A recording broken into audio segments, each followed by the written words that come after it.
ஈழத்தமிழர் போராட்ட வரலாற்றிலே ஈழத்தமிழர் போராட்ட வரலாற்றிலே எத்தனையோ இனப்படுகொலைகள் இடம்பெற்று அரங்கேறி ஒளிந்திருக்கின்றது.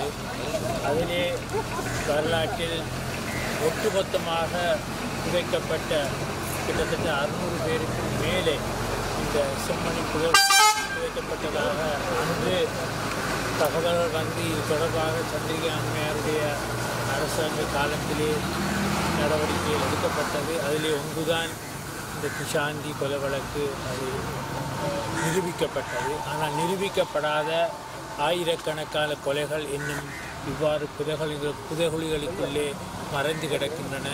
இதனை மக்கள் இதற்காகத்தான் இப்படியான கொலைகளை விசாரிப்பதற்கு ஒரு சர்வதேச தரத்திலான நீதி முறைமை ஒன்று ஏற்படுத்தப்பட வேண்டும் என்று தமிழ் மக்கள் அங்கலாய்த்து நிற்கின்றார்கள்.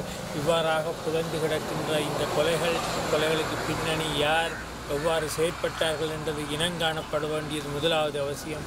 இனங்காணப்பட்டு அதன் பின் அவர்களுக்குரிய தண்டனைகள் வழங்கப்பட வேண்டும். போர் என்பது வேறு, படுகொலை என்பது வேறு.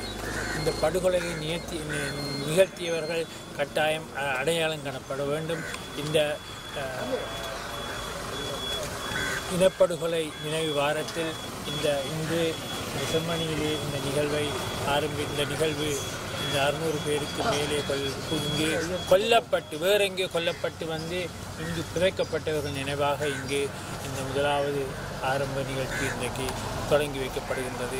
இதிலே பங்கு கொள்ள வாய்ப்பு கிடைத்ததையிட்டு மிகவும் சந்தோஷமடைகின்றது. நன்றி.